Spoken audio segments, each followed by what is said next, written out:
para o desenvolvimento da engenharia de custos, a ACE, eu queria, em primeiro lugar, pedir que todos deixassem o microfone desligado, somente o debatedor aí ligue, porque a gente tem muito ruído de fundo e estamos gravando para poder facilitar isso aí. A origem da ideia desse webinar é muito óbvia. Nós estamos vivendo aí uma situação sem precedentes. Talvez só na última Guerra Mundial a gente tenha visto efeitos tão amplos na sociedade. E na semana passada nós fizemos um debate que teve aqui 100 participantes, não tivemos mais por causa da capacidade da sala. E aí, como foi um sucesso de público e de crítica, nós decidimos fazer uma nova rodada com novos debatedores, com novos participantes aí, mas sempre naquela ideia de buscar todos os personagens aí. A administração pública, empresas públicas, empresas privadas, advogados, consultores e seguradora. Ou seja, está todo mundo, todas as dimensões estão representadas nesse debate. Eu queria definir algumas regras aqui. A primeira é que, como nós temos muitos debatedores, eu vou distribuir a pergunta nominalmente e eu queria que o debatedor aí não se estendesse tanto para a gente poder rodar por todos os colegas umas 2 ou 3 vezes aí, certo? Quem tiver querendo mandar alguma pergunta, por favor, digite a sua pergunta. E eu queria que, enquanto isso, vocês fossem digitando aí de que cidade do Brasil ou de fora, que eu estou vendo que tem gente até tem gente de Portugal, tem gente do Peru, que fosse se manifestando aí. Bom, eu queria, inicialmente, fazer a pergunta ao DENIT e à Petrobras. É a mesma pergunta, apenas mudando o destinatário. Eu vou começar, então, com o colega André Kuhn, diretor executivo do DENIT. Nós soubemos que, na semana passada, saiu uma portaria do DENIT dizendo para não parar as obras. Como é que vocês estão tratando isso? Está sendo confortável para as contratadas continuar as obras? Vocês estão tendo problemas? Estão tratando caso a caso? Bom dia, e a palavra é sua. Bom dia, Aldo. Bom dia a todos. Em relação à situação das obras do DENIT, nós temos mantido elas de um ritmo o mais normal possível. Qual é a nossa preocupação? Não atrasar pagamentos, qualquer interferência que ocorra em algum município, o diretor-geral, os demais diretores estão atuando para evitar qualquer paralisação desnecessária, mas até o momento nós não tivemos nenhuma paralisação significativa. Só alguns problemas pontuais em algumas cidades, mas a atuação não só aqui do DENIT, mas do próprio Ministério, do ministro Tarcísio, né, em reunião com os secretários de transporte estaduais, tem surtido bastante efeito. Então, em relação à construção pesada na área de estradas, nós não estamos tendo grandes problemas, não. O fluxo de recursos está normal, nós estamos com limite de pagamento, as empresas têm tomado os devidos cuidados em relação à saúde dos seus empregados, né? A atividade de construção pesada, o afastamento entre as pessoas é grande, não tem tanto problema de contato direto, assim como o trabalho em escritório. E só para tranquilizar também, dentro do DENIT sede e nas superintendências, o expediente está correndo normal à distância. Hoje, particularmente, eu estou aqui no DENIT, mas na diretoria executiva, todos estão trabalhando home office sem nenhum problema e está tudo correndo bem. Tá. Mas vocês tiveram alguma solicitação de alguma contratada que desejasse interromper o contrato, ou rescindir, ou suspender, seja lá o que for? Olha, aqui na diretoria executiva não chegou nenhum questionamento desse, né? Na verdade, a preocupação é o contrário. As empresas, se elas não produzem, elas não recebem. Então, a preocupação maior é dar continuidade nos trabalhos. O que teve foram pequenas interrupções, né, pontuais em alguns municípios, mas isso está sendo tratado caso a caso. E hoje, via de regra, as nossas obras estão continuando normalmente. Ok, eu queria então jogar essa mesma pergunta aí agora para o ambiente da Petrobras. Qual dos colegas da Petrobras vai falar? É Rogério, Paulo, Oristênio, bom dia, se apresente, cargo, nome.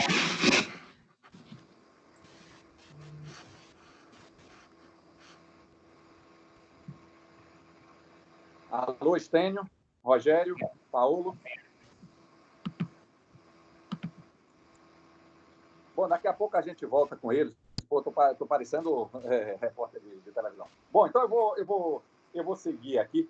Eu queria perguntar, então, já que a gente está falando de DENIT, eu queria falar com um presidente de uma concessionária de rodovia, o colega Marcelo Stacco, que é o presidente da rodovia Tamoios, que teve, inclusive, aí uma decisão de um juiz que mandou parar o tráfego pela rodovia. Isso depois foi derrubado. Como é que está essa história aí, Marcelo? Bom dia. Bom dia, Aldo. Bom dia a todos. Prazer estar aqui com vocês, relatando os nossos problemas aí. De fato, Aldo, o grande problema que nós tivemos, e acho que é um problema repetitivo no Brasil, né? O problema dos marcos regulatórios e o problema jurídico, né? Um juiz de primeira instância aqui na Justiça Estadual pediu para se criar uma barreira sanitária na rodovia, primeiramente ao Estado, né? Ao Estado e a gente, simplesmente como agente, como acompanhador. Nessa barreira só poderiam entrar os munícipes, né? Os munícipes, na verdade, de 4 ou 5 municípios, Caraguatatuba, né? Então, as pessoas só poderiam entrar nos outros municípios, São Sebastião, que é o porto importante, inclusive que a Petrobras usa bastante, né? Teriam que só bem os moradores ou cargas, né? Cargas, produtos assim para abastecer a região. Essa decisão foi cassada em primeira instância, né? E o juiz, isso aí foi um fato muito interessante, foi cassado no Tribunal de Justiça, e o juiz ele fez o seguinte, o Ministério Público fez novo pedido, só que agora obrigando a concessionária a fazer o fechamento do Estado, e ele deferiu, né? Ou seja, ele descumpriu aí a decisão do TJ, e o TJ teve que atuar de novo para reabrir a rodovia, né? Então, nós perdemos praticamente aí uma semana de fluxo. Em paralelo, a nossa concessão aí é uma PPP, então existe um aporte público aí substantivo, né? Nós estamos construindo aqui a rodovia dos Tamoios, a nova ampliação da Serra aí, é uma obra de 22 quilômetros com bastante túnel. Hoje nós temos 1.500 funcionários na obra e esse mesmo juiz pediu a paralisação, né? Pediu a paralisação da obra, nós tivemos que paralisar no sábado passado, e só na sexta-feira, liminarmente também, através do Tribunal de Justiça, a gente conseguiu aí retomar a obra, né? Então, a grande dificuldade exatamente é essa, com o judiciário, né? O judiciário, eventualmente, tem dado sinais e decisões aí divergentes aí do que, digamos assim, o próprio Estado de São Paulo e o próprio Tribunal de Justiça de São Paulo têm reconhecido. E como é que é a posição da Arteres? Porque aí o seu poder concedente, o seu poder concedente aí é a Artesp, né? Exatamente. Ela foi assim, ela foi colaborativa no sentido de abrir a rodovia e do primeiro embargo da obra. Você vê que o judiciário brasileiro é cheio de particularidades, né? Como a primeira decisão foi contra o Estado, no caso do bloqueio da rodovia, especificamente, né?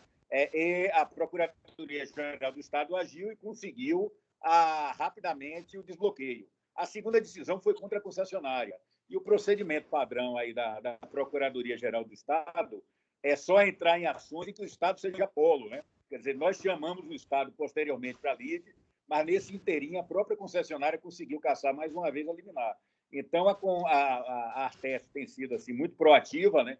Mas houve esse problema aí burocrático, digamos assim, que a gente sempre encontra no Brasil, né? Às vezes, um pequeno detalhe não permitiu a participação mais efetiva do Estado no segundo momento, porque exatamente o único polo que o Ministério Público jogou na segunda ação foi a concessionária.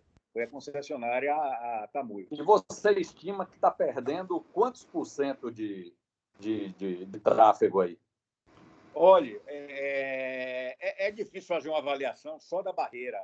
O que é só barreira sanitária... Mas se eu pegar um mês, esse mês aí, você acha que... Mas eu estimo aí que quando tinha barreira sanitária, a gente estava aí com só 30% do tráfego efetivo. Essa região é muito particular, é fim de linha, né? O tráfego de turista é muito grande E com o fim da barreira, esse tráfego aumentou para 50%, 45% a 50%. Então, 20% efetivamente deve ter sido criado por essa barreira, pelo menos, né? Porque existe, na verdade, também indução, né? Quer dizer, muita gente que diz, poxa, eu tenho uma chance de ir lá e de retornar essa barreira. E em função dessa mídia aí, que foi dada muita divulgação aqui no Estado de São Paulo, digamos assim, 20% é absolutamente mensurável. Agora, a gente estima que pode ser até mais em função dessa, vamos chamar assim, de propaganda negativa face à decisão. Bom, eu queria ver se os colegas da Petrobras já estão aí. Algum colega da Petrobras aí? Eles estão aí, mas devem estar com o microfone desligado. Bom, então eu vou rodar aqui. Eu vou levar a palavra, então, para o colega Luiz Fernando Santos Reis, que é o presidente da AERJ. Para quem não conhece, é a Associação das Empresas de Obra Pública do Rio de Janeiro. Quer dizer, a gente está falando aí de um mercado relativamente grande, um mercado que teve muitos percalços nos últimos tempos, o mercado do Rio de Janeiro. Como é que vocês estão tratando desse assunto aí, Luiz Fernando? Bom dia. Bom dia, Aldo. Bom dia a todos. Vocês estão ouvindo bem? Estamos. Ele está vivendo uma peculiaridade muito engraçada, porque tanto o governador quanto o prefeito alegam que não paralisaram as obras, mas, em paralelo, foi proibido o transporte intermunicipal de pessoas. Então, a grande força de trabalho do Rio de Janeiro reside na Baixada Fluminense, reside no município da região metropolitana. E eles não podem vir trabalhar no Rio. Então, as obras estão... Quem está trabalhando com o mínimo de pessoal, que é o que reside no município do Rio de Janeiro. Ou no município de Caxias, obras de Caxias, ou no município de Nova Iguaçu, as obras de Nova Iguaçu. Agora, você não consegue deslocar a massa entre os municípios. Então, as grandes obras do estado do Rio de Janeiro, que, aliás, não são muitas, estão praticamente paralisadas porque não tem pessoal para trabalhar. Essa é uma realidade. Nós estamos trabalhando junto ao governador e junto ao prefeito no intuito de liberar esse transporte. Esse é um tema aí bem palpitante, né? Porque a gente tem o caso de não estar proibido, mas também não tem como você ter acesso aos meios de produção, né? E o Rio tem essa particularidade, né? Porque a região metropolitana, hoje, ela engloba a maior população de todo o estado. E a grande massa laboral mora fora do município do Rio de Janeiro. Mora nessa região e não consegue vir. Então, nós temos problemas muito grandes nessa área mesmo. Temos tido reuniões permanentes com as universidades de liberar esse transporte com carteira de identidade, carteira profissional, enfim, comprovando que a pessoa trabalha mesmo numa obra na cidade do Rio de Janeiro. Essa é uma questão muito interessante. Eu queria, de novo, perguntar se os colegas da Petrobras estão aí. Bom, parece que não estão. Então, vou rodar de novo aqui. Eu queria falar com a colega Gabriela Castro, que chefia o jurídico da Racional Engenharia, uma construtora que tem muitos contratos privados. E, Gabriela, bom dia. Vocês tiveram algum problema assim, de cadeia de suprimento, de fornecimento? Bom dia. Bom dia a todos. A Racional, ela, como o Aldo disse, ela atua no segmento privado e muitos dos nossos clientes em segmentos afetados, né? Shopping center, tecnologia, varejo, galpões logísticos, enfim. Nossas ações têm sido num sentido de negociar, né? Mantendo numa rodada tanto cadeia produtiva quanto os clientes, para que todos possam achar a melhor solução do impacto.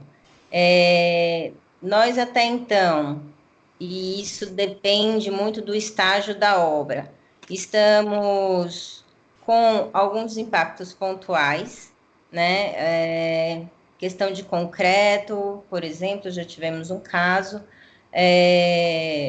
de suspensão provisória e temporária, né, por falta de contingente, por opção da empresa em questão de proteção, de saúde, protocolos, né, e às vezes até por atraso no insumo principal.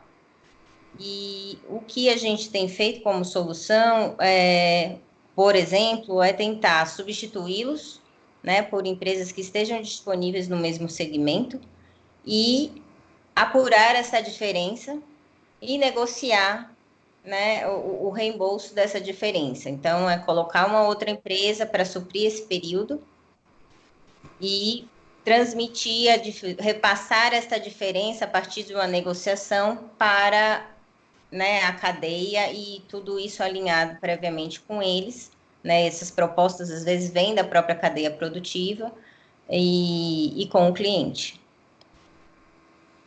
Então, quer dizer que aí você teve uma descontinuidade no fornecimento de uma concreteira e vocês pegaram uma concreteira para substituí-la e a diferença do valor do concreto que estão comprando dessa segunda, vocês vão negociar para ser paga pelo primeiro, é isso? Exato. Certo. E vocês não paralisaram nenhuma obra, Gabriela?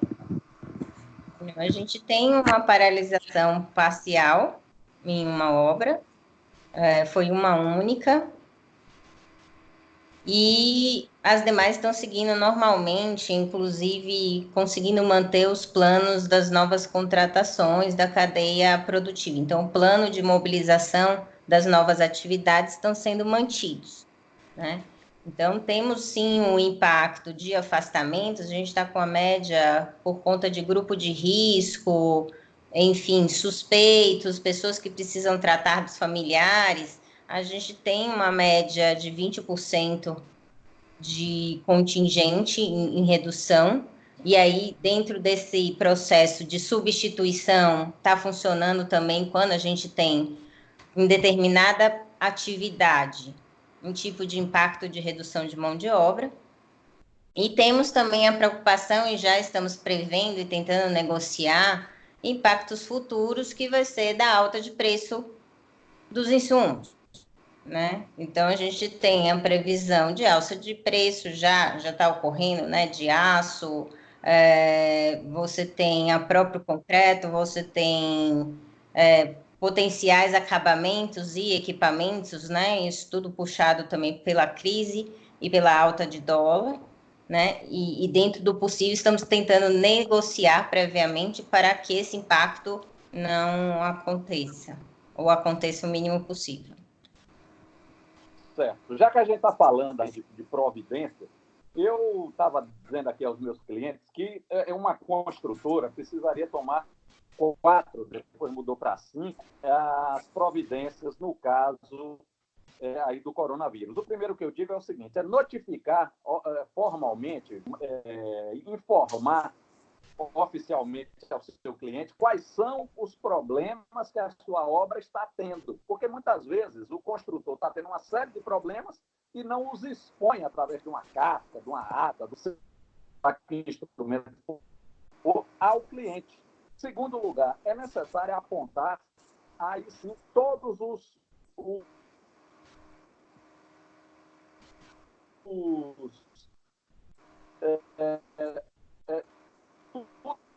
que aconteceu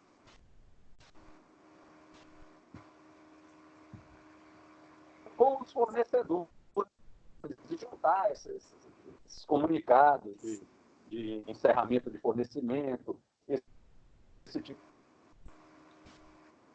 de coisa. E a quarta coisa é resguardar o seu direito de negócio,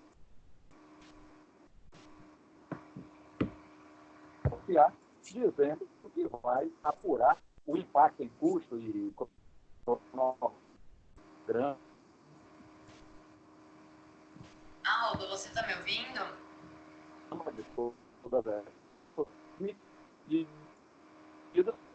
E aí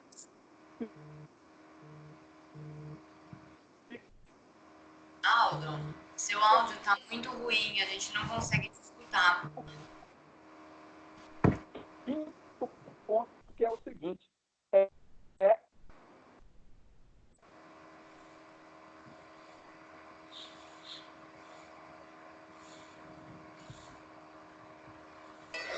Aldo, você poderia repetir o que está falando, porque o áudio seu está vindo cortado para todo mundo.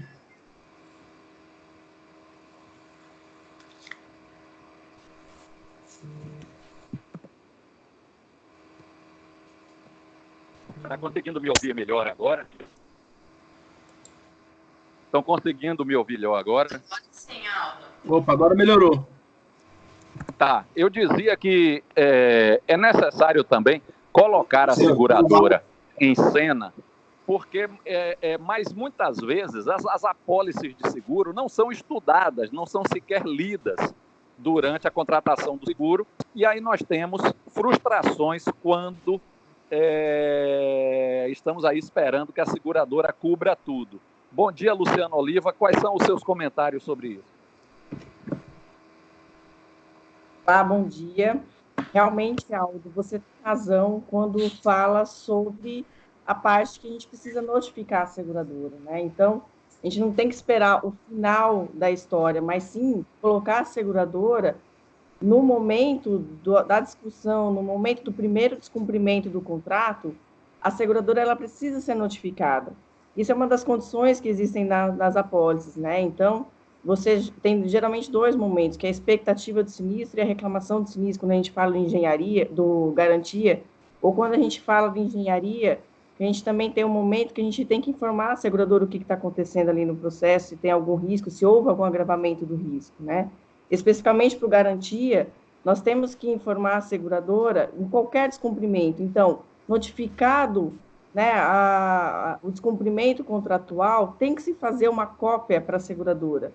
Se a situação ela não for resolvida dentro do prazo pactuado, dentro daquilo que se espera, essa expectativa de sinistro ela tem que ser transformada numa reclamação de sinistro. E a seguradora tem que ter o direito de participar de todas as negociações. Esse é um assunto extremamente importante, Aldo, e que a gente percebe muitas das vezes que os segurados eles esquecem de envolver as seguradoras, né? E só vai lá no momento final da reclamação, onde várias coisas já aconteceram, ou que vários aditivos já foram pactuados, e a seguradora não participou de nada, modificando o risco, o que causa, muitas das vezes, por parte da seguradora, uma análise de descumprimento e perda de direitos de reclamação. Eu num trabalho que fiz numa grande concessão aí de usina hidrelétrica, eu vi que a contratada começou a se apertar e o contratante começou a pagar diretamente fornecedores e folha de pagamento da contratada. Isso, sem ser levado à seguradora, também pode ensejar aí um problema de cobertura do seguro, né? Sim, exatamente. Pode ensejar, sim, porque você tem que participar, a seguradora, nas decisões que precisam ser tomadas. Então, muitas das vezes a gente recebe do segurado a informação de que, poxa, ele tomou a melhor atitude no processo, mas não necessariamente é o que a seguradora entendeu que é o correto. E o contrato de seguro é exatamente o que você falou, tem que ser olhado, tem que ser lido, porque tem essas obrigações que precisam ser avaliadas. Então, qualquer alteração daquilo que se tem pactuado inicialmente, que foi garantido na contratação da pólice, tem que ser notificado previamente para a seguradora antes de tomar qualquer decisão. Ótimo. Eu queria envolver agora o colega Rafael Marinângelo, que é da AAP, do Rodrigues Garcia Advogados. Marinângelo, nós estamos ouvindo hoje muito se falar aí de força maior, de matriz de risco.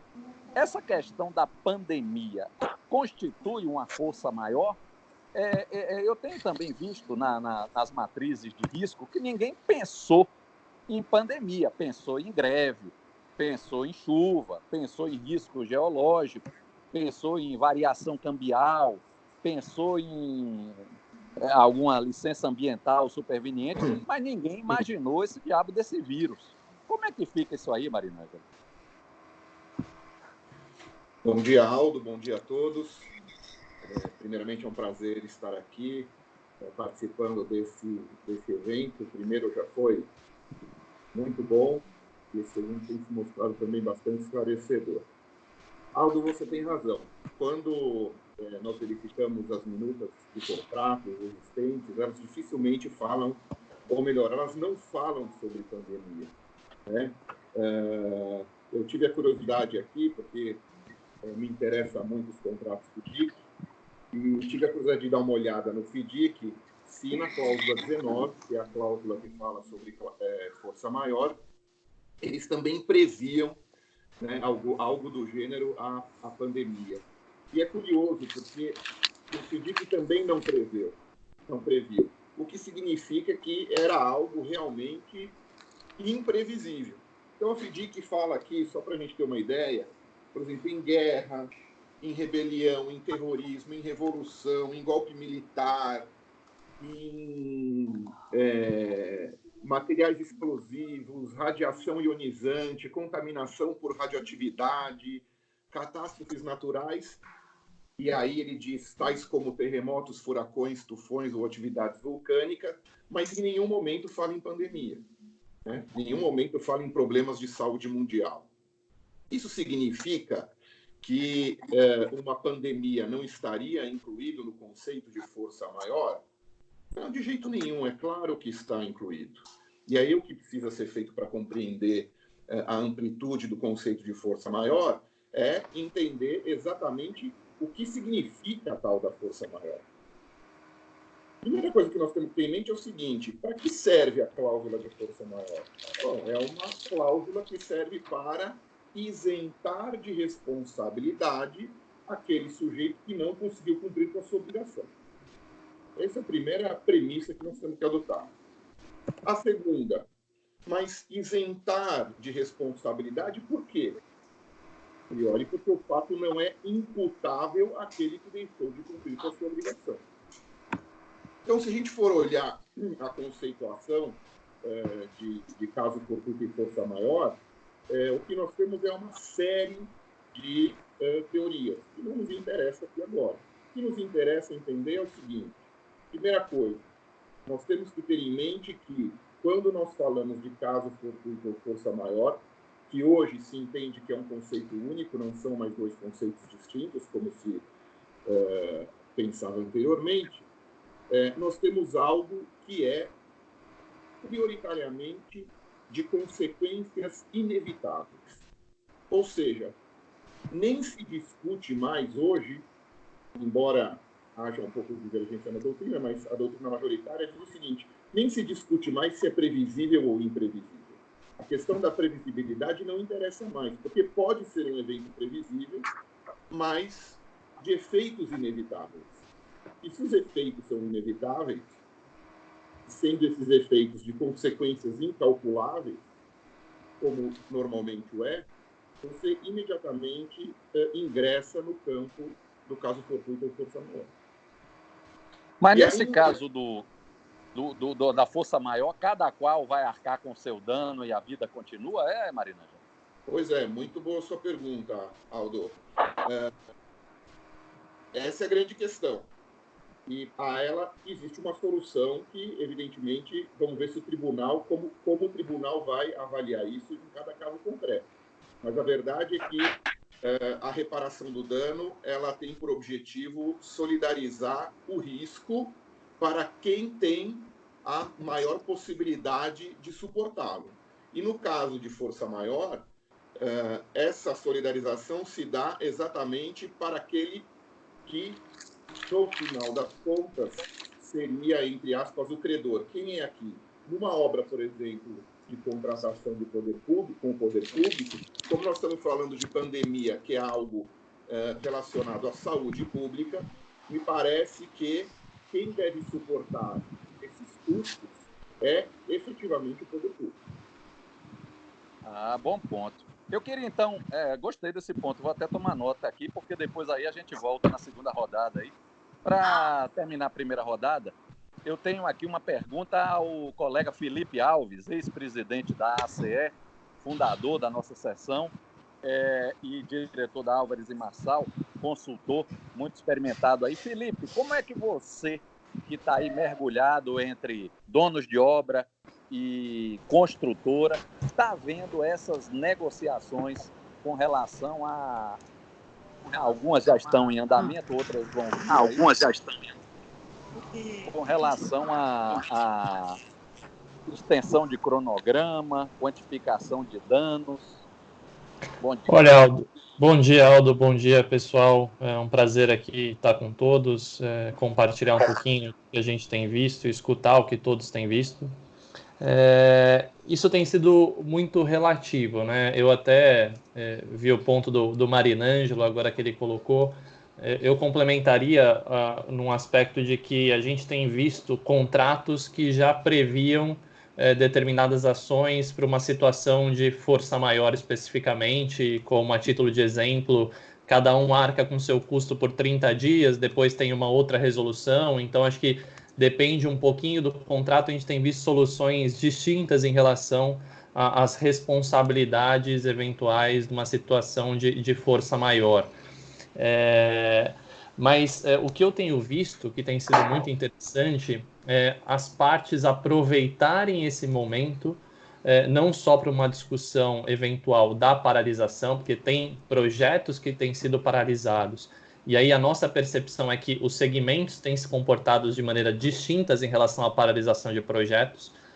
A título de exemplo aqui, a gente tem projetos de infraestrutura que continuam, como uma rodovia, eventualmente uma ferrovia, e temos projetos industriais que estão sendo paralisados, e aí eu vou um pouco além, que eles estão sendo paralisados não somente por uma visão de pandemia, mas já pensando numa nova revisão de portfólio em função de uma nova situação econômica que vai desdobrar eventualmente do coronavírus. Mas o que a gente tem visto de negociação entre as contratadas e contratantes aí de maneira geral é negociar não somente a situação da paralisação em si, mas já começar a pensar na retomada. Como a nossa colega da Racional colocou e pontuou muito bem, naturalmente vai ter o que a gente está chamando aí de hiperinflação para determinados insumos. Então, como lidar com essa situação na retomada? Então, o que eu tenho visto e que eu acho interessante, inclusive a gente tem recomendado isso, é no pacote de negociação de eventualmente da paralisação ou de uma redução de ritmo de obra, também já ser levado em conta como vai ser o processo de retomada do projeto. E até mesmo em situações de projetos que são críticos aí para sua execução, o que pode ser feito em função de metodologia construtiva, em função de eventual turno adicional de trabalho na retomada para recuperação de determinados prazos, ou até mesmo levar em conta que não tem como retomar esses prazos. Então, de maneira geral, o que eu tenho visto e que tem sido muito interessante não é somente as discussões da responsabilidade de custo, da responsabilidade de prazo, da responsabilidade do curto prazo, mas sim as empresas pensarem de uma forma maior, pensar de uma situação de uma parceria maior, entender que isso é uma situação que ambas as empresas estão passando, mas que não vai ter uma retomada. Então, como a gente, em conjunto, leva em conta esse período que a gente está passando, mas também já começa a se preparar num novo cronograma de projeto, em continuar desenvolvendo a engenharia nesse momento para poder aumentar a frente de trabalho durante a execução da obra, de pensar em situações de construtibilidade, pensar em situações de alternativas de métodos construtivos, de materiais, para que isso seja de alguma forma minimizado. Potencialmente, aceleração de obra, para que isso de alguma forma seja minimizado. Então, as discussões são diversas e distintas, isso que eu tenho achado interessante. Não tem uma receita, não é a mesma coisa para toda a situação, não é a mesma, é muito diferente, isso eu tenho visto e está muito interessante para determinados segmentos. Então, você fala de obra industrial uma coisa, você fala de obra de varejo outra, se você fala de obra de rodovia outra, se você fala de obra de aeroporto é outra, se você fala de obra de ferrovia é outra, se você fala de mineração é outra. Então, Felipe, o que tem sido interessante é que as práticas recomendadas da ACE podem ajudar bastante aí, né? Não só podem, como estão ajudando, Aldo. Eu vou um pouco além, porque a gente já tem utilizado práticas da ACE na visão de resolução de disputas, naturalmente, né? Você tem a 29R3, que é muito comum porque daí você olha não na situação só retrospectiva, mas também olhando a situação futura de como vai se comportar o projeto para frente. Você tem práticas recomendadas de produtividade, então as práticas de fato elas são importantes nesse processo, mas o que eu acho que é mais importante ser levado em consideração é entender que existem situações completamente distintas para os segmentos, para as regiões. Aí, olhando em questão de clientes que a gente tem em diferentes regiões, tem regiões que praticamente não foram afetadas, que a obra continua normal, que não existe doença ainda na cidade, então as obras continuam. Então, as soluções têm sido muito distintas e criativas, e aí que eu acho que é importante o ponto do Marinângelo, de levar em conta a parceria, levar em conta quem pode arcar com determinado risco, levar em conta que isso é passageiro e levar em conta que é um momento para ser visto em conjunto, né? Não só cláusula contratual, responsabilidade, toma o seu custo e voltamos a falar daqui 3 meses. Não vai funcionar. Excelente. Essa é uma visão otimista aí, né? Deu uma injeção de ânimo na gente. Eu queria voltar, então, rodar de novo aqui, voltando a André Kuhn, do DENIT. O DENIT está trabalhando com esses cenários de aumento de preço de petróleo, de CAP, de agregados. Isso está no radar de vocês ou vocês acham que isso não será significativo a ponto de ensejar algum tipo de reequilíbrio ou de recomposição de custos das contratadas? Bem, Aldo, a questão do reequilíbrio econômico nos contratos públicos, ele tem algumas peculiaridades em relação ao contrato privado. Aumento de insumos, isso pode ocorrer, né? Se eu tenho uma demanda grande de determinado insumo e eu tenho dificuldade de fornecimento desse insumo, uma tendência a aumentar mesmo. Nós tivemos alguns problemas em algumas cidades onde houve uma paralisação, né, de uma usina. Então, qual é a consequência disso? Tem que comprar num lugar mais afastado. Então, isso, além de aumentar o preço do insumo, aumenta o custo fruto do transporte desse insumo até o local da obra. Agora, quais os cuidados que a gente tem que ter num contrato público especificamente? A gente tem que responder no pleito contratual a 2 perguntas. Primeiro, tem ou não tem direito? O cenário que a gente está vivendo hoje com o Covid, nós temos a resposta simples dessa pergunta. Via de regra, se houve um impacto na execução de uma obra, né, seja uma rodovia, seja uma construção de uma edificação, até mesmo para contratos privados, fica bem claro que a empresa que está pleiteando ela tem o direito a esse reequilíbrio. A questão não é essa, a questão é a segunda pergunta que tem que ser respondida. O quanto essa empresa está quantificando no seu pleito, está certo ou está errado? Então, ela tem direito a um reequilíbrio? Ela tem direito a uma dilação de prazo? Sim. O quanto? Ela tem que separar no pleito dela e mais contrato público, de uma forma muito bem documentada, as justificativas da quantificação. Então é importante que as empresas estejam bem preparadas gerencialmente para responder essa segunda pergunta. Porque, independente do cenário atual, é muito comum em contratos públicos haver o pleito de reequilíbrio. Eu, particularmente, já analisei vários contratos nesse sentido e, na maioria das vezes, a resposta é negativa. Não porque o fato ocorreu, mas sim porque a forma como a empresa apresentou esse pleito foi inadequada. Lembrando que o reequilíbrio econômico, né, ele vale para os 2 lados. Então, eu não posso fazer um reequilíbrio só porque aumentou um insumo. Eu tenho que ver o impacto disso no contrato como um todo. Se um determinado insumo subiu de preço e o outro baixou, e um equilibrou o outro, não houve desequilíbrio. Então, a empresa tem que demonstrar nesse pleito contratual que realmente houve um impacto no seu lucro e que esse impacto também não foi causado por falha gerencial dela. Então, uma recomendação que eu faço para as empresas, né? Façam os seus pleitos, mas de forma adequada, muito bem documentada.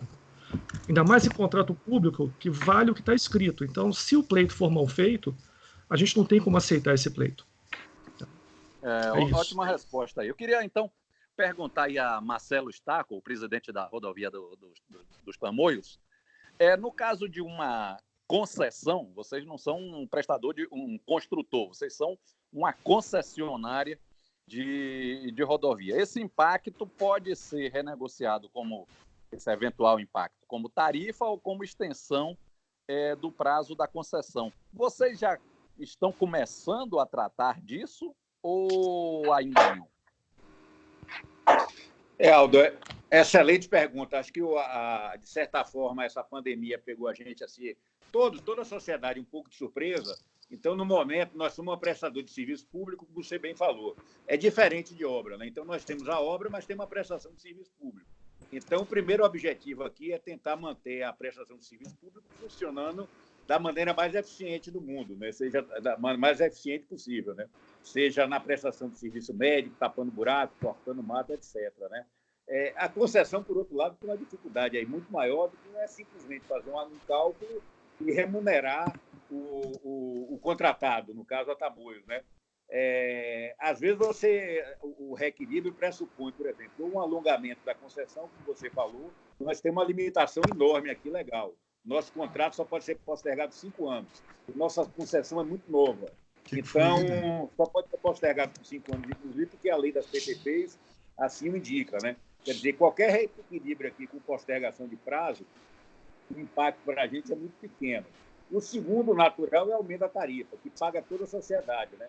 O que a gente fica muito preocupado aí se esse aumento da tarifa for muito exorbitante, cria um outro problema, né?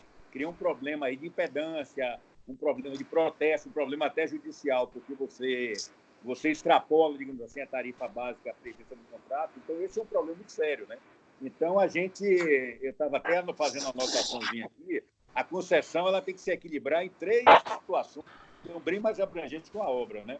Você tem que ter um caixa para aguentar a sua operação aí nesse período, né? Você tem a questão de cumprir o contrato, né? Quer dizer, hoje nós estamos com a receita aí abaixo de 50% da prevista, né? E procurar cumprir o contrato nessa questão. E tem uma questão de responsabilidade social, né? Porque a gente não pode, pura e simplesmente, parar aí a obra a qualquer momento e dizer, olha, vou tirar os médicos, vou tirar a ambulância, vou deixar de tapar buraco. Então, a situação é muito complicada. A gente tem feito aqui bastante conta, bastante, digamos assim, questionamento à Artesp, mas como o período é muito curto, eu não teria aí como lhe dar respostas objetivas, né? O que é que vai acontecer no médio prazo? Eu temo até por insolvência aí de algumas concessionárias, porque, inclusive, entre o prazo de você observar o problema e você conseguir uma medida efetiva de reequilíbrio, você pode ter um buraco de caixa aí que viabiliza os negócios. Mas nós estamos tratando esse assunto, estudando, mas ainda não foi colocado na mesa com mais assertividade na festa, até porque eu tenho certeza, é um momento absolutamente novo aí no mundo, né? Não é só no Brasil. A gente vai ter uma discussão aí jurídica, econômica, muito longa aí pela frente. Excelente. Eu vou, então, pular de um baiano para o outro. Eu preciso alertar aqui que... Diga. Agora está me ouvindo, oba. Eu estou compilando as perguntas que estão mandando aqui no chat. Daí já tem bastante pergunta. Você vê quando for o melhor momento. Eu vou então fazer o seguinte, eu vou jogar uma pergunta para a Gabriela e a gente joga uma ou duas perguntas. E reequilíbrio. É para Marcelo essa daí? Você... Desculpe, alô, Adriano? Oi, tá me ouvindo? Essa pergunta é direcionada a quem? A Marcelo ou a geral? Não, calma. Tem várias perguntas. Um comentário que eu fiz é que o André Kuhn mandou no chat que ele queria falar um pouquinho sobre reequilíbrio dos contratos. Eu já fiz a minha observação já. Obrigado. André. Eu já fiz a minha... O André quer retomar ou já falou? Não, já falei já. Vamos dar a chance então eu vou jogar aí de um baiano, Marcelo Starco, para outro, Gabriela Castro, mas o fato de ter tanto baiano aqui não foi sintomático não, viu? Foi mera coincidência aí. Bom, Gabriela, por favor, como é que a Racional está vendo essa questão de seguro? Vocês estão tratando com seguradoras? Vocês têm seguro? Vocês usam seguro do cliente? Como é que está essa triangulação aí? Bom, a gente tem a estrutura de seguros, aí depende de cada contrato, se é contratado pelo cliente. Vocês estão me ouvindo? Eu estou ouvindo. Eu queria só pedir a outros aí que botassem o microfone no mudo. Nossa, não peguei ainda não. Porque a gente está ouvindo alguns barulhos de fundo. E eu acabei não pegando, entendeu? Espera aí, eu vou mutar aqui. Bom... E, independente de quem contrata, a questão é que somos todos co-segurados, né? No risco em engenharia e na também, entendeu? E né, nossa postura, a gente leu as apólices, né? As apólices são sempre restritivas e há, sim, uma preocupação com relação à categorização desse tipo de risco, que é a pandemia, dentro de um seguro, por exemplo, de risco engenharia, né? Que trata de um evento súbito, um acidente que possa afetar ou causado por alguma questão de engenharia, né? O responsabilidade civil da mesma forma. Acho que pela natureza da cobertura, a gente vai ter uma certa dificuldade de fazer um enquadramento da pandemia como algo que afeta e caracterizaria um sinistro. Por outro lado, no segmento privado, B2B, é muito comum que os nossos clientes tenham apólices patrimoniais e com coberturas para perdas, e inclusive de lucros cessantes. Então, o que a gente tem tentado, ainda não consegui, mas é acionar o texto dessas apólices e, inclusive, para que isso componha o pacote de plano de contingência que o cliente também possa usar e que a gente possa ter como recurso para evitar o aumento de custo, o ônus para o próprio cliente, né? Essa pergunta, então, eu jogaria então para Luciano Olivo da March. É possível, então, caso o cliente tenha uma cobertura desse tipo ALOP, Advanced Loss of Profit, que esse é um tipo de seguro que é pouco comum aqui no Brasil as empresas fazerem, que é aquela que cobre perda de receita. Nesse caso, essa apólice poderia servir para pagar a contratada da empresa assegurada? Aldo, essa é uma das perguntas que a gente mais tem recebido aqui na March, tá? Com relação a essa cobertura, né, você tem diálogo, você tem interrupção de negócios, né, interrupção nos seguros de propriedades. Geralmente as cláusulas estão escritas que essa cobertura ela só pode ser utilizada quando você tem um dano material. Então, simplesmente, né, uma paralisação por conta de uma ordem até do governo, de que as pessoas têm que ficar em casa, por exemplo, não seria o objeto de cobertura, tá? O trigger dela, ela está muito relacionado ao dano material. Então, assim, uma das coisas, né, e aí até pegando o gancho com a preocupação da Gabriela, nós temos, nesse momento, no mercado de seguros, um momento de muitas incertezas, né? Nós temos falado constantemente com as seguradoras e consultado elas de como é que vai ficar cada uma das coberturas, como é que vai ser o comportamento. A resposta é que é um momento de incertezas, né? Cada seguradora está tomando muita cautela no sentido de como é que vai se posicionar. A resposta, ela sempre está no sentido de caso a caso, de acordo com o objeto da apólice contratada e de acordo com as apurações dos processos, né? Então, eu acho que é um momento muito mais de recomendações, né? Eu acho que é uma parte importante que a gente deve colocar aqui. Então, se uma obra está paralisada, a gente tem que avisar a seguradora que a obra está paralisada, porque pode ter uma alteração no risco, um agravamento de risco. Tudo que a gente puder evitar de discussão no futuro com a seguradora, melhor que façamos agora. Então, é importante notificar através do seu corretor de seguros, né, se a obra está paralisada, se houve algum agravamento de risco, se houve alguma alteração, né, do objeto do contrato. É sempre fazer a comunicação para a seguradora, para depois, lá na frente, garantir o direito de discussão no processo. É importante isso, porque todo mundo acha que o seguro paga tudo. Vai aí, Adriana. Posso emendar algumas perguntas aqui de seguros? Pode sim, pode sim. Para a Luciana, vamos lá. Primeiro, como ficam os efeitos do Covid nas prorrogações de apólice de seguro de obra? É até uma pergunta que a gente já tratou um pouco na última edição, mas, por exemplo, como é que fica a questão do valor do prêmio, de riscos segurados? Se você puder explicar um pouco nessa linha. Claro. Assim, primeiro, se você precisa pedir uma extensão de cobertura, né? Porque se está mudando o cronograma, se precisa de mais tempo para finalizar uma obra, invariavelmente vai ter que consultar as seguradoras. E é sim possível de que ela cobre um prêmio adicional, porque ela está estendendo o risco dela, né? Então, existe sim a possibilidade de que exista uma cobrança de um prêmio adicional, tá? Porque você está estendendo a vigência da apólice. Com relação às obras que estão paralisadas, a recomendação é que se notifique a seguradora o que está acontecendo, para que, se tiver algum problema lá no futuro, qualquer sinistro envolvendo, né, nesse momento que a obra está paralisada, não se discuta que a seguradora não tinha o conhecimento. Essa é a recomendação. E qual que é o momento mais adequado para notificar no caso de paralisação, por exemplo? Essa foi uma outra pergunta que me mandaram aqui.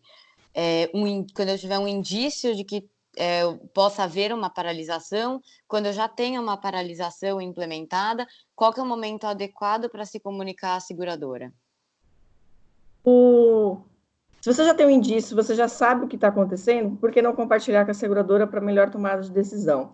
Muitas das apólices, elas colocam algumas obrigações, no sentido de manter segurança 24 horas por dia, né? Algumas situações ali de gerenciamento de risco, que elas são muito importantes de serem compartilhadas. Então, você imagina que você já tem um indício de paralisação da obra, que você não vai conseguir manter toda essa parte de gerenciamento de risco, é importante que no indício você já comunique à seguradora. Agora, também, a gente tem outras situações. Você pode, de uma hora para outra, ter a informação e ter que paralisar ali naquele momento a obra, né, ali o local. E aí, realmente, também é uma outra situação de comunicar à seguradora. Então, no indício sempre é melhor, porque você compartilha com a seguradora, mas há situações que você já vai comunicar com a obra paralisada. O ponto é que não se pode demorar muito, né? Por mais que a gente fala que tem uma subjetividade em termos de prazo, a recomendação é sempre do imediato, né? Assim, tão logo seja possível fazer a comunicação. Bom, Adriana, eu vou seguir por aqui. Eu vou jogar uma pergunta, então, para o colega Luiz Fernando Santos Reis, presidente da AERJ, que é a Associação das Empresas de Obras Públicas do Rio de Janeiro. Ele deve ser aqui o que mais tem tempo aqui de trecho de nós que estamos debatendo. Luiz, você já viu uma coisa dessas aí? Qual é o seu conselho para uma construtora que está atravessando todos esses percalços? É melhor insistir em continuar ou é melhor parar e esperar?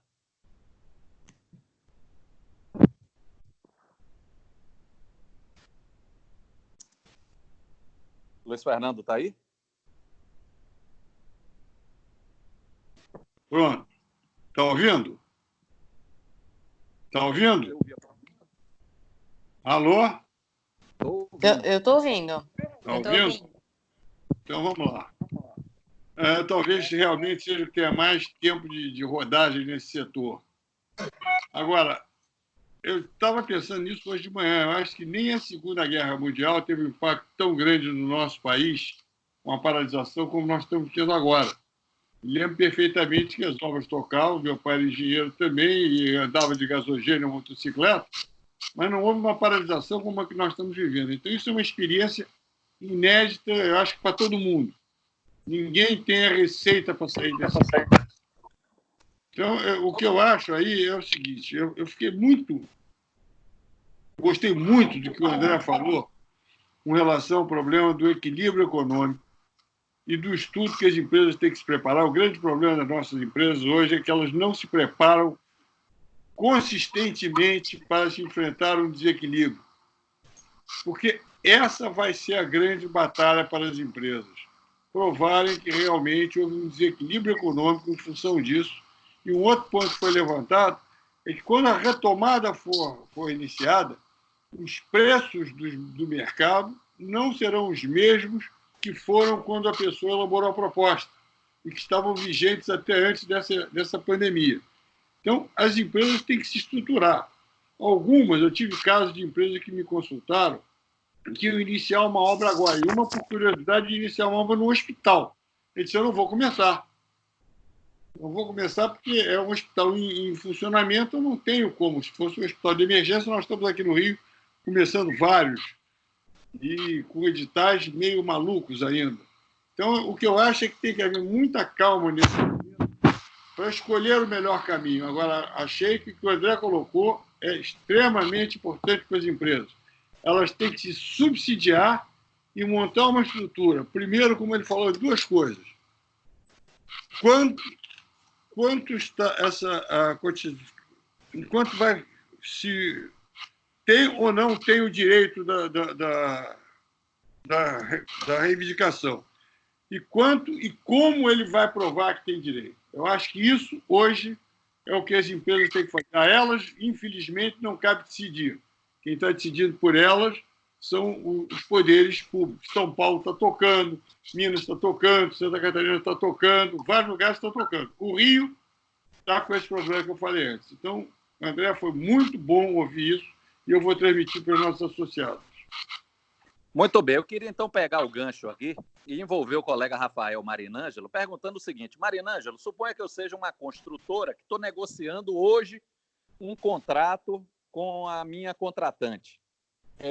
Os preços que eu montei são de um mês atrás, digamos, quando nem se falava nesse alastramento aí do vírus. E talvez agora o vírus já não seja nem mais força maior. Requer uma série de cautelas, qualquer negociação daqui para frente, né? Eu, inclusive, li esses dias que no hemisfério norte já estão esperando um segundo coice aí do vírus no outono de lá, que seria setembro, outubro. Então, isso aí já bagunça também até essa questão de como prever esses impactos dentro das cláusulas contratuais, né? Sem dúvida, Aldo. Vamos lá. Primeira coisa que eu acho, complementando aí os colegas que me antecederam e falaram sobre reequilíbrio, de fato a empresa terá que se preparar muito bem para poder pedir o reequilíbrio em função da alteração dos preços. E isso levando em consideração o quê? Que não será uma alta normal, nem previsível, será uma alta imprevisível, que gerará consequências bastante peculiares dentro do contrato. O que pode acontecer para quem está contratando, ou seja, ainda não contratou? De duas uma. Ou ele poderá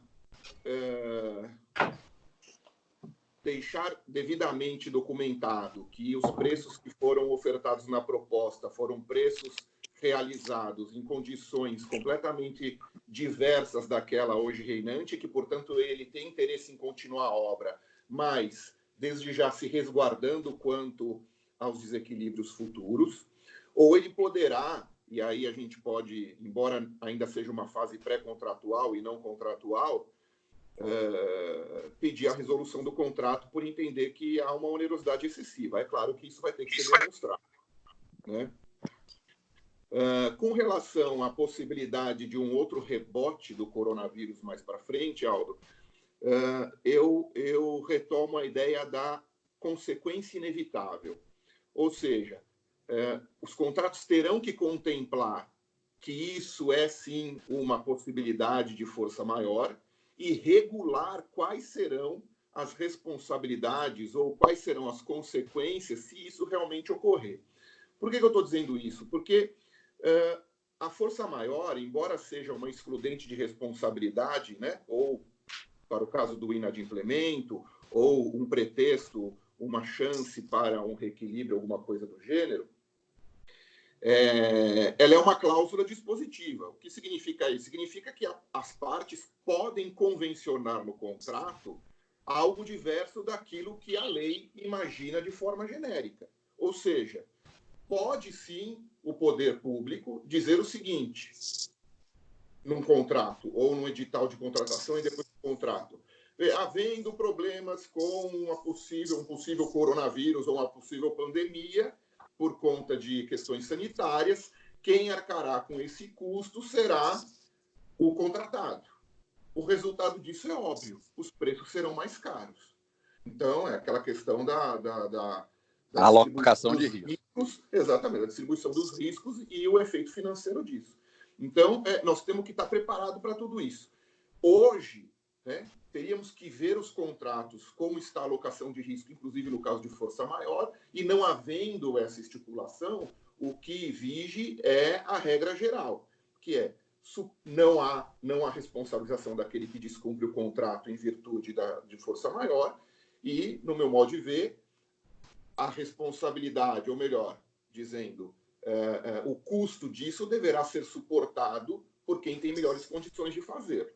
E aí eu retomo aquela ideia, que eu não sei como será recepcionada pelo judiciário, né? Mas acredito que seja uma ideia muito bem fundamentada de que, por ser um problema de saúde pública e por ser o poder público hoje quem tem mais condições de suportar esse dano, porque toda a cadeia econômica está colapsada, né? Ele terá que suportar isso mais para frente. Eu só queria fazer um outro comentário aqui, Aldo, rapidamente, até em complemento a tudo que está sendo dito aqui, que o Poder Judiciário já está prevendo um colapso dentro dele, com RJs. E já há um projeto de lei, que eu ainda não tive tempo de estudar com muita cautela, para fazer um procedimento mais célere de RJs. Por que eu estou trazendo isso? Porque eu acredito que haverá, da mesma forma, uma demanda imensa de reequilíbrio econômico-financeiro do contrato, nos contratos públicos, e que poderão sim colapsar o judiciário. Nós precisamos estar preparados para isso e, ao mesmo tempo, incentivar que essas questões sejam submetidas à arbitragem, porque são questões muito complexas, de impacto financeiro para as empresas e para a economia no geral, muito graves, e que talvez, no meu modo de ver, seja melhor que venha a ser apreciado por quem tem a maior expertise na matéria, e, no meu modo de ver, são os árbitros que são compostos aí por técnicos nesse métier. Bom, Aldo, eu vou então pedir a Felipe... aproveitar o gatilho e emendar algumas perguntas sobre o tema dos impactos, questão de reequilíbrio, etc. São basicamente duas perguntas que eu recebi de várias pessoas. As duas são dirigidas ao DENIT e ao pessoal da Petrobras. A primeira se refere aos contratos que estão com processo de licitação ou fase de coleta de proposta em curso. Se esses procedimentos que já estavam em curso vão ter alguma alteração, vai ter alguma prorrogação de prazo. Por exemplo, para quem está em fase de apresentar proposta, talvez haja variação de preços. Vai ter uma extensão do prazo para poder comportar essa variação? E a segunda pergunta se refere... Eu já vou fazer as duas. Sim, sim. A segunda se refere... A primeira é para os contratos que estão em licitação. A Ivone até tinha pedido prioridade lá para a segunda pergunta que eles estão abrindo lá. Tem alguém falando. Ângela, por gentileza, você pode deixar seu microfone desligado? Mutei ela. Foi mutada. Usei meus poderes de moderadora aqui. A segunda pergunta se refere aos contratos que já estão em execução. Como que as contratadas em contratos públicos, por exemplo, no caso do DENIT e da Petrobras, devem lidar frente a essa situação de desequilíbrio? Eu lembro que na edição passada, que eu inclusive participei, foi falado muito da gestão compartilhada. Foi um ponto que eu mesma bati bastante, e o pessoal da Infraero que falou também mencionou isso. Como que deve, então, ser a abordagem das contratadas nessas obras que estão em execução? Bem, respondendo a primeira pergunta, em relação aos prazos de divulgação do edital estendidos para que as empresas tenham mais tempo de fazer suas cotações, a lei define de forma clara que os prazos são mínimos, né? A comissão de licitação, o pregoeiro, ele pode fazer a dilação desses prazos quando ele julgar pertinente. Uma sugestão que eu faço é que os licitantes eles comuniquem isso formalmente às comissões de licitação, pleiteando uma dilação de prazo fruto dessa cotação de preços. Eu acho que criar um mecanismo legal ou normativo para poder obrigar a fazer esse tipo de procedimento, eu considero inadequado. Isso tem que usar muito bom senso, até mesmo porque, como foi colocado aqui por outros colegas, em determinadas regiões não está havendo impacto no valor dos insumos, em outras sim. E como muitas vezes nós adotamos a licitação eletrônica, né? O que acontece? Eu estou com uma licitação em Brasília de uma obra que está ocorrendo lá no Nordeste. Eu não sei como é que está o cenário lá. Então é importante ter esse feedback dos licitantes para que a comissão de licitação, o gestor público, ele consiga fazer os ajustes nesses prazos. Mas eu acho interessante, sim. Em relação aos processos licitatórios do DENIT, eles estão correndo naturalmente. Sou eu que homologo as licitações e nós não estamos tendo nenhum tipo de problema em relação à homologação, aos procedimentos, né, administrativos para poder finalizar esses contratos. Aqui, pelo menos, não estão tendo esse tipo de problema. E a segunda pergunta, qual foi mesmo? Reequilíbrio econômico, né, reforçando o que eu falei antes. Como eu disse anteriormente, né, e o colega Luiz Fernando ressaltou, é importante que as empresas estejam preparadas para fazer esses pleitos contratuais de forma adequada. Diferente do contrato privado, eu tenho que obedecer um dos princípios básicos do processo licitatório, que é a vinculação ao instrumento convocatório. Eu não posso criar nenhum mecanismo que não esteja previsto no edital para fazer uma negociação com as empresas. Então, o que eu tenho que fazer? Eu tenho que seguir o rito. Se houve um desequilíbrio econômico, a empresa vai ter que fazer o seu pleito contratual e fazer de forma adequada, que fique bem claro a causa do problema, que de regra hoje é o coronavírus, e quais foram os impactos diretos dessa causa, né, no contrato. Houve dilação de prazo, houve aumento de custos, quanto que custou isso? Quanto de tempo a empresa está pleiteando para poder estender esse prazo de execução? É claro que isso vai causar um impacto financeiro. Em relação à matriz de riscos, como o colega Rafael colocou, nossos contratos não têm na matriz de risco pandemias. E não seria nem necessário colocar na matriz de riscos, porque se eu fosse colocar na matriz de riscos aqui no DENIT pandemia, eu colocaria esse risco alocado ao contratante, não ao contratado. Porque senão o custo desse contrato vai ficar muito alto. Então eu não vejo dificuldades em caracterizar, né, no seu pleito que a pandemia foi a causadora do problema, né, do desequilíbrio econômico. Agora eu vejo grande preocupação o seguinte: como que eu vou quantificar isso?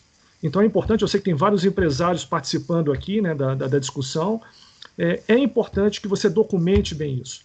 É importante que você tenha uma boa gestão do seu contrato e você consiga separar aquilo que você tem direito daquilo que você não tem direito. E não adianta tentar colocar tudo na conta do reequilíbrio, porque é muito fácil para a administração pública negar se o reequilíbrio for mal documentado. Então, uma recomendação que eu faço: documente bem, separe aquilo que você tem direito daquilo que você não tem direito e pleiteie somente o que você tem de direito. Espero que tenha respondido de forma satisfatória. É verdade. Uma coisa só que eu queria te perguntar, André: como você vê a gestão compartilhada nas obras? Porque quando você enfoca na perspectiva de apresentação do pleito, é uma perspectiva pós-dano. E se chamar como você vê a questão de chamar a administração pública para tentar gerenciar junto esse dano e tentar até mitigar, adotar medidas de comum acordo e não simplesmente chegar lá no final e apresentar um pleito? Como eu disse, né, a questão compartilhada em contratos públicos é um pouquinho complicado. Por quê? Eu tenho um edital que amarra toda essa relação contratual. E quando eu contrato alguém para fazer qualquer coisa para mim, eu estou transferindo a responsabilidade gerencial para esse alguém. Então é muito complicado, ainda mais em contratos públicos, né, contrato privado, isso aí depende do interesse entre as partes, o gestor público atuar diretamente nessa gestão. Isso é uma decisão que a empresa vai ter que tomar. Se ela vai ter que reduzir o ritmo da obra por falta de pessoal, se ela vai contratar gente local para suprir essa falta de pessoas que não puderam ser deslocadas para o local da obra. Isso é uma decisão que a empresa tem que tomar. Ela tem que documentar isso muito bem, porque isso vai servir de subsídio para o pleito contratual dela. É claro que, em algumas situações específicas, o DENIT já atuou para poder resolver algumas questões pontuais. Por exemplo, a questão dos insumos asfálticos. Com a mudança da política da Petrobras de preço de insumos asfálticos, houve um impacto significativo, principalmente nas obras de manutenção rodoviária, onde o consumo de asfalto é muito grande. Então, nós regulamentamos um reequilíbrio econômico-financeiro só para o insumo asfáltico. Isso foi uma situação excepcionalíssima e foi relativamente fácil de regulamentar isso. Agora, de forma geral, o impacto do coronavírus nos contratos não afeta somente um insumo, não afeta somente um tipo de atividade dentro do contrato. A situação é muito mais complexa e é muito difícil a gente regulamentar isso através de uma instrução normativa. Então, na minha visão, vai ter que ser ponto a ponto, caso a caso, essa análise.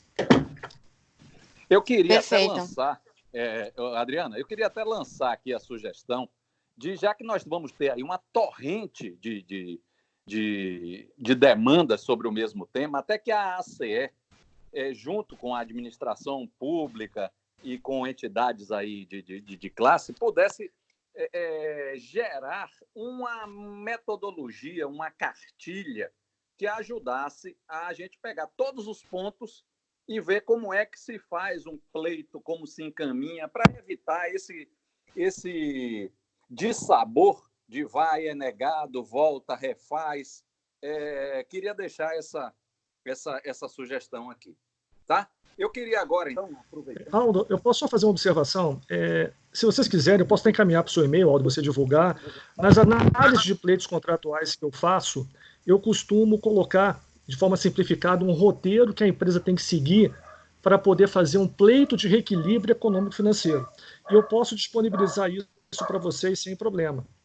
Porque muitas vezes a empresa enche o documento, o pleito, não coloca de forma organizada e muitas vezes não responde aquelas perguntas simples. Tem ou não tem direito e o quanto que tem direito? Eu posso fazer essa contribuição então, também. Me mande. Posso... Até o cachorro aí gostou, tá vendo? Ok. Só manda um e-mail para mim que eu... Tá, eu farei isso. Eu queria, Felipe Alves, da Álvares e Marçal e também aqui da ACE, ex-presidente, vocês trabalham muito aí com pleito, com esse tipo de coisa. É verdade que as empresas não sabem estruturar esses pedidos de reequilíbrio?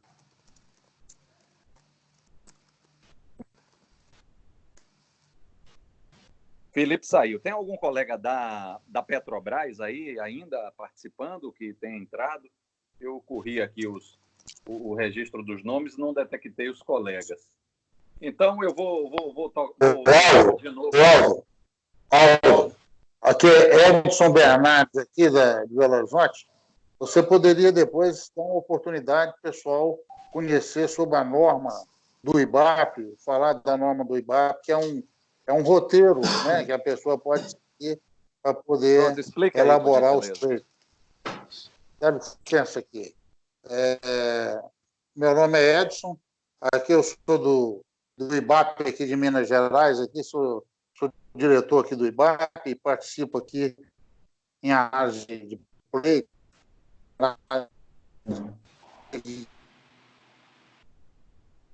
fórum financeiro, de engenharia. Ele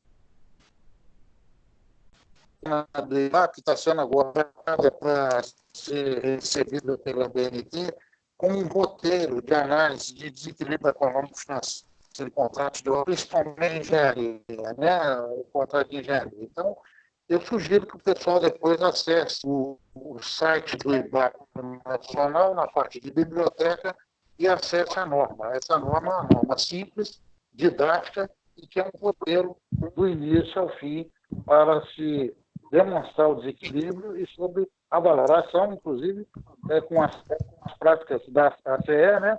Para valorar os prejuízos advindos de desequilíbrio econômico financeiro. Uma coisa que me passa pela cabeça também é o seguinte: na medida em que os efeitos desse coronavírus, os efeitos econômicos ainda são desconhecidos, a metodologia de cenários contratuais, que compara sempre aquele momento do contrato com o contrato original, quando o contrato era sadio, né? É uma coisa muito óbvia, mas dentro da norma ela é bem explicada e pode amparar todas as explicações necessárias. Mesmo porque os índices de nessa fase futura devem também ser monitorados de alguma forma, porque eles têm que refletir esse dinamismo do desequilíbrio que vai acontecer, que hoje ninguém sabe o que vai acontecer, né? Então, essa contribuição que eu gostaria de dar. Muito obrigado. Obrigado, Edson. Eu queria, então, Marcelo Stackel, que você fizesse aí suas considerações finais, antes da gente passar para mais algumas perguntas, sobre os conselhos que você daria a outras concessionárias que estão passando aí, você utilizou o termo agruras, né? Que estão passando por agruras, eu não sei se são tão agras quanto as que você passou, está passando, mas qual é o conselho que você daria?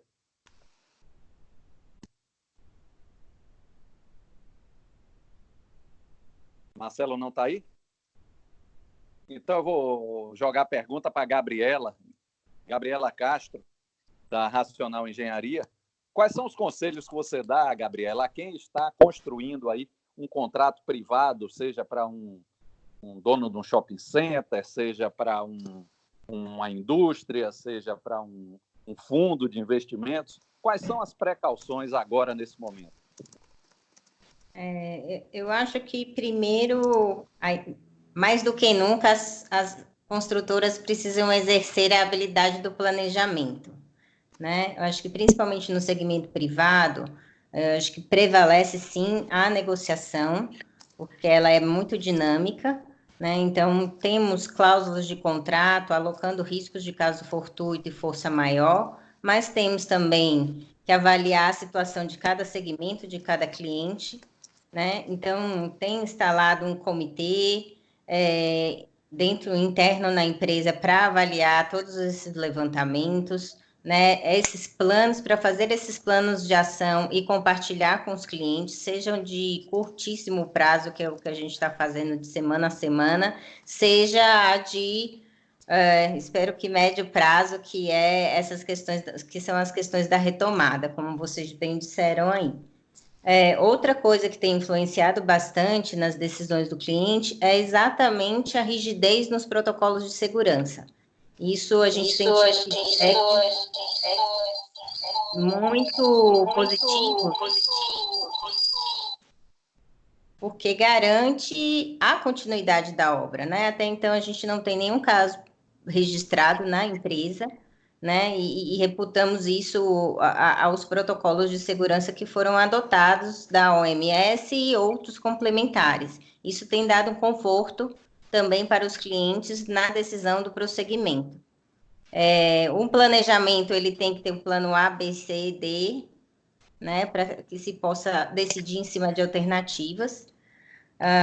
Internamente, óbvio, a gente também está fazendo os planejamentos de contenção de custos para a preservação do caixa, que vai de suspensão de investimentos, novas contratações, queimar o banco de cláusula, ou banco de horas. Banco de cláusula não, a gente precisa mais do que nunca. Queimar as férias dos funcionários, fazer revezamentos, né, que possam melhorar a estrutura e baratear o custo da mão de obra nesse período, né? Assim, não estamos descartando, obviamente, a análise da redução dos 25% ou até 25%, que já foi autorizada pelas condições do Rio e de São Paulo. Congelamento de contratações, de consultorias, de tudo, e a gente tem, e essa mesa redonda junto com o cliente, que eu acho que essa gestão compartilhada é o que tem funcionado em todos os nossos contratos de obras e com os fornecedores também.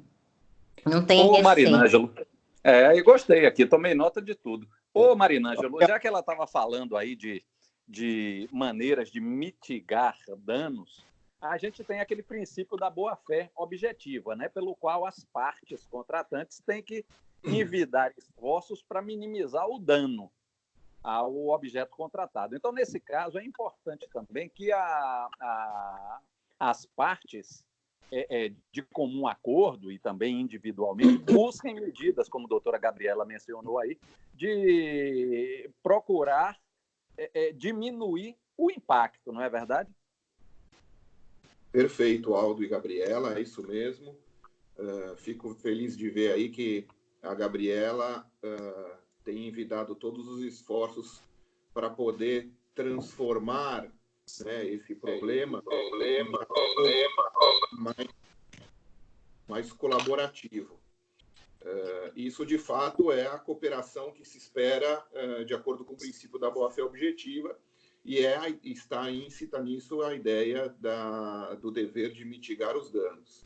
É claro que esses danos, você tem uma capacidade para mitigar esses danos, né? Isso tem que ser avaliado caso a caso e de acordo com as forças daquele devedor, no caso contratado, as forças que ele tem para fazer isso. Eu queria até compartilhar com vocês, depois eu posso te mandar por e-mail, Aldo, você faz circular, que a FIDIC fez um guia de procedimentos em relação ao coronavírus.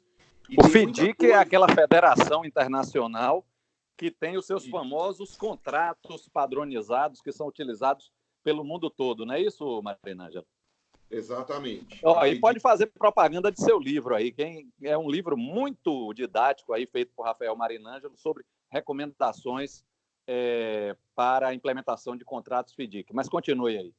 É isso aí. Obrigado, Aldo. Obrigado pelo jabá. Seguinte, e aqui eles fizeram uma lista bastante interessante sobre vários aspectos, e uma coisa que até foi abordado pela Gabriela, que eles falam aqui, que é o seguinte, em especial, a questão de salários e empregados, né? É claro que todo mundo, quando contrata e quando é contratado, tem uma perspectiva de remuneração. E o coronavírus está trazendo aí uma situação econômica generalizada que não é das mais vantajosas. Então, um dos aconselhamentos aqui do guia da FDIC é exatamente rever as questões salariais para que se façam acordos, né, e permitam que haja um mínimo para a subsistência desses funcionários e, ao mesmo tempo, para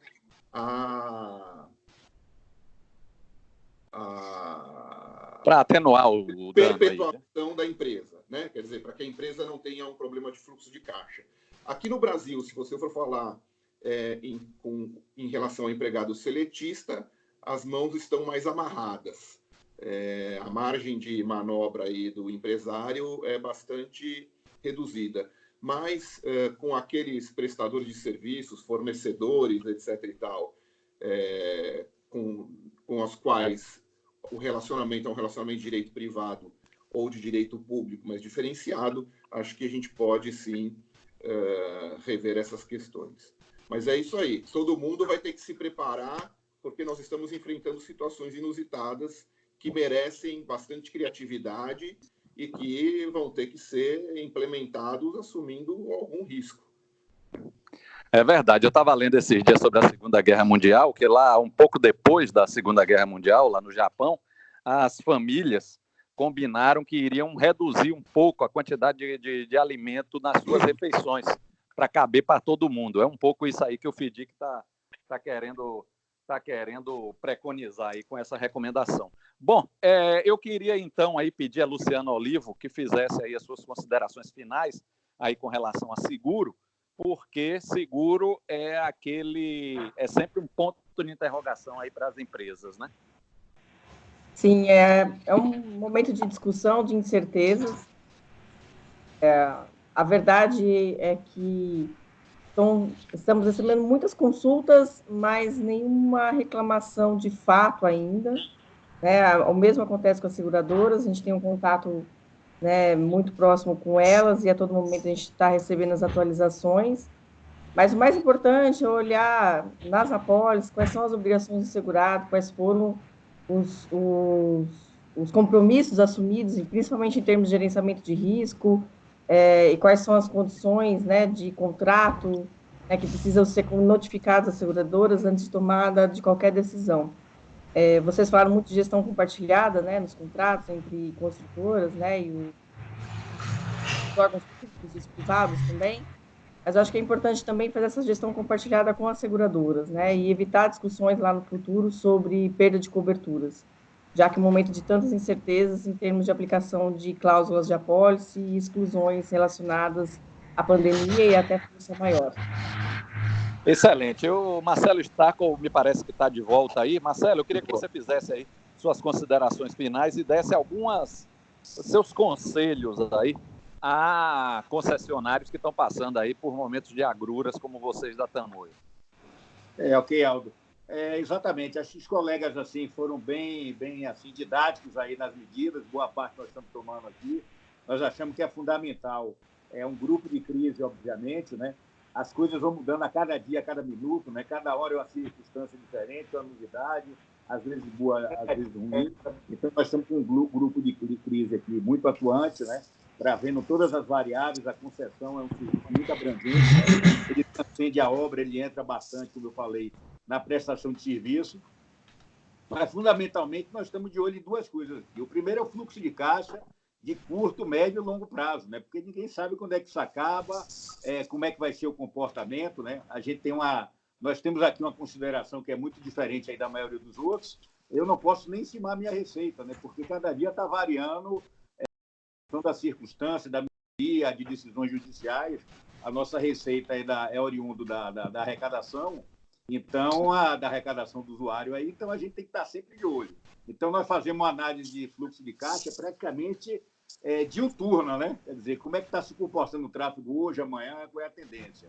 E o segundo, as concessões, de uma maneira geral, e de rodovia em particular, ainda são muito pouco compreendidas aí pela sociedade em geral e muitas vezes pelo judiciário, né?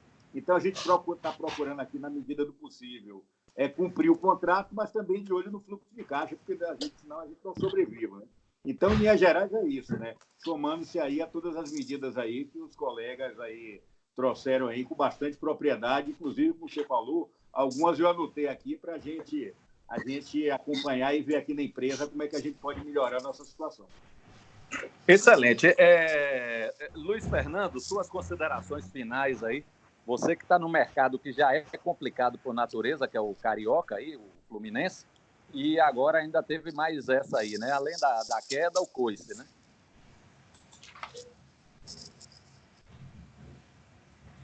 Luiz Fernando... Pronto, está aqui. Tá aqui. Muito obrigado pela oportunidade.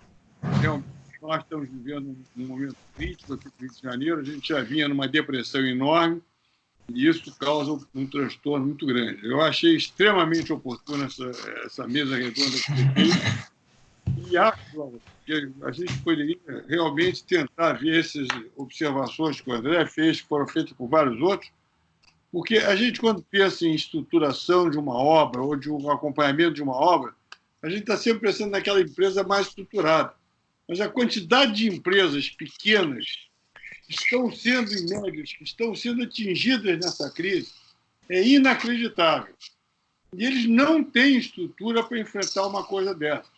Nós estamos tentando, via associação, nos prepararmos para apoiá-los. Então, todo o subsídio que nós podemos receber, como o André falou daquele material que ele tem, que pode te mandar, o que a pessoa de Minas falou também, para nós seria extremamente importante, eu acho que é uma contribuição muito grande para a gente colocar à disposição dessas empresas médias e pequenas que não têm uma estrutura administrativa, uma estrutura técnica capaz de montar esse acompanhamento, para eles tentarem se organizar, que senão a perda vai ser brutal, e se nós já temos poucas empresas hoje, vamos ter muito menos depois. Muito obrigado a você pela oportunidade. Estamos à sua disposição. Grande abraço de nada. Eu queria só perguntar se o colega Felipe Alves está aí.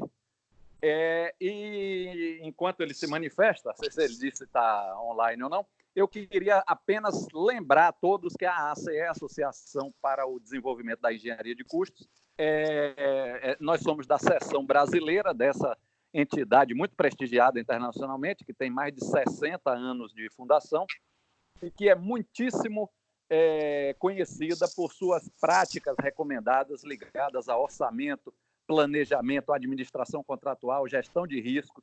Quem não é membro está perdendo tempo aí porque tem acesso a um acervo copioso de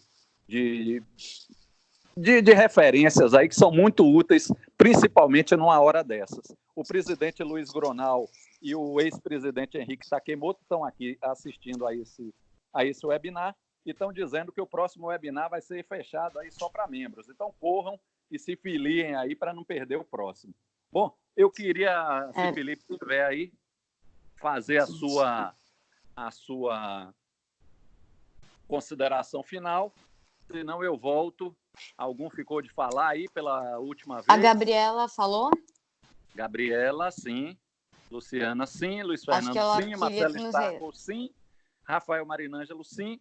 André Kuhn, me parece que só falou... Quer fazer alguma consideração final, André?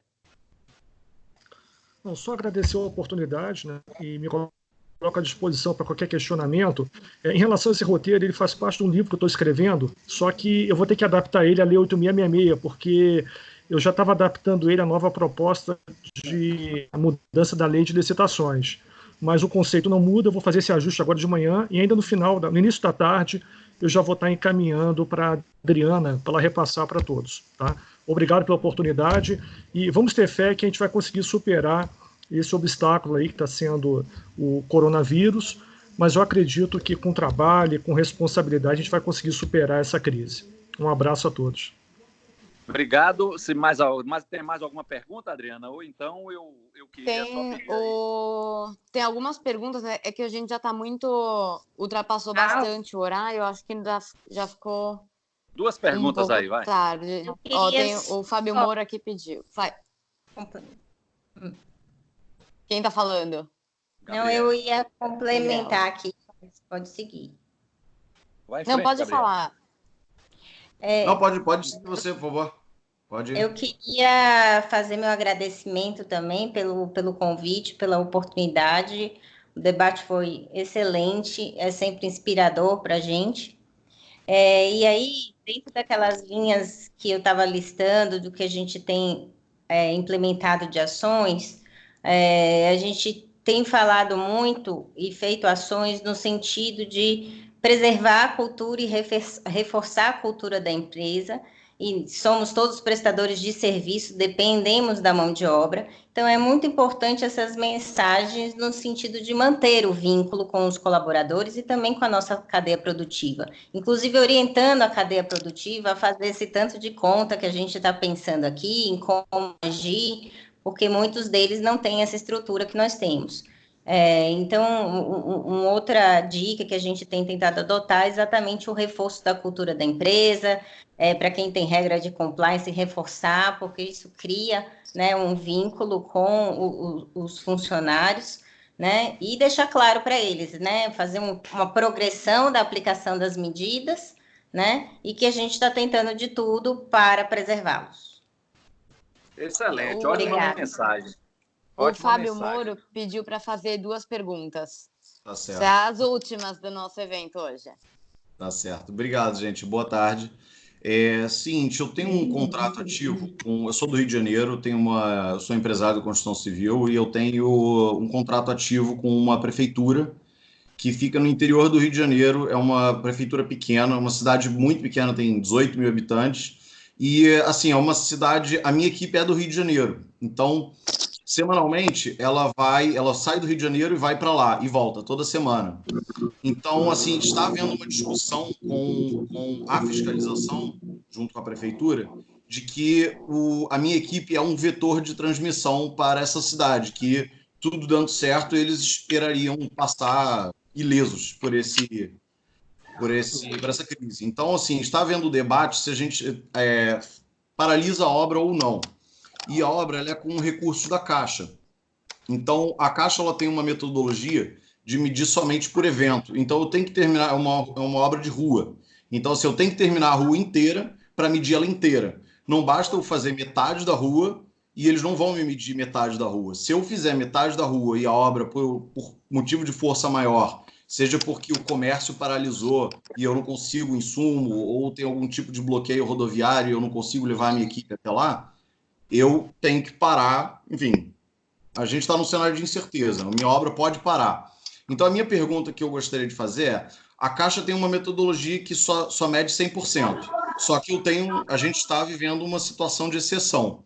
Então, o que eu trouxe para a Prefeitura, e eles não souberam me responder, e a Caixa aparentemente está demorando a responder, que é o seguinte, se a gente optar por assumir o risco, não paralisar a obra e continuar, só que daqui a um mês eu tiver que parar, eu teria como, numa situação de exceção, medir parcialmente, ou seja, a Caixa quebrar a regra tradicional dela, e eu poder, porque eu não tenho como assumir o risco de eu executar 50% da obra e ter que paralisar com todo o capital preso nela. Então, assim, essa exceção faria a Caixa ter que flexibilizar as regras internas dela?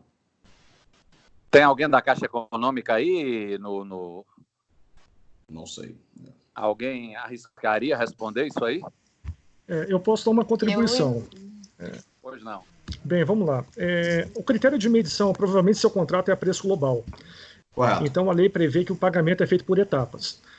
Em relação à paralisação, você tem todo o respaldo, vamos dizer assim, justificativa para paralisar a obra. Só que um contrato público, quem paralisa a obra é a fiscalização. Então você teria que fazer um pleito de paralisação e eles te autorizarem a paralisar. Se não for administrativamente dessa forma, só na esfera judicial. Mas eu acredito que, tendo visto o cenário atual, a fiscalização não vai ter esse tipo de atitude. Agora, em relação à continuidade da obra, a lei permite você mudar o critério de medição. E você tem justificativa para isso. Então, o que eu iria propor à fiscalização? Você mudar as etapas, né? Então, se, por exemplo, é por rua, você muda o critério de medição por segmento ou trecho de rua e tentar negociar isso com a prefeitura e levar isso para a Caixa Econômica. Então, você vai estar reduzindo o valor das parcelas a serem medidas. É uma alternativa, mas também tem que ser em comum acordo com a fiscalização. Essa é a minha sugestão. Tá bom, isso eu acredito que resolveria, porque apesar de que a rua é curta, eu conseguiria fazer em um mês. A minha questão é ter uma paralisação em um mês e ter 50% do custo e 0% da medição. Então, isso seria uma tragédia, né? Mas muito obrigado pela contribuição. Eu acho que vai acabar partindo para paralisação mesmo. Muito obrigado, André. Ok, então eu queria agradecer a todos aí, em nome da diretoria da ACE, pedir que vocês entrem no nosso site, que é www.brasil-AACE, tá? Lá vocês têm todas as notícias aí sobre a nossa sessão, .org, Brasil-AACE.org. E vocês têm lá 20 das 100 práticas recomendadas da entidade traduzidas em português. Tem 20 lá, que é um presente. As outras, só para quem for membro, tá? Ou então você tem que comprar através do site. Mas gostaríamos de agradecer a presença de todos. Tivemos quase 200 participantes. E se você tiver algum tema que queira que nós abordemos em um webinar mais para frente, fique à vontade para sugerir. Nós estamos às ordens e essa é uma entidade que tem por missão difundir conhecimento. Não somos entidades nem de contratantes nem de contratados. Somos uma entidade de boas práticas. Obrigado a todos. Aldo, posso fazer um complemento? Juliana, você pode terminar. Último complemento, como diretora da ACE também. Eu gostaria de divulgar também para todo mundo que a ACE criou ontem um canal no YouTube. Então, tanto o primeiro debate, que foi no dia 25, quanto esse debate que a gente fez agora, eles foram gravados. O primeiro debate já está disponível online, eu vou mandar aqui no chat o endereço. E acredito que até amanhã, ou até metade da semana, o presente debate também vai estar disponível. Como o Aldo mencionou, a ACE tem a intenção de continuar promovendo esses debates, inclusive debates online. E agora a gente está numa situação excepcional de coronavírus, tem até interesse público nos debates, mas nos próximos eventos da ACE vão ser eventos que vão ter privilégio para os associados. Então, eu gostaria de mais uma vez convidar todos para se associar à ACE. Ótimo. Obrigado a todos. Boa tarde. Seguimos em frente aí, otimistas. Um abraço.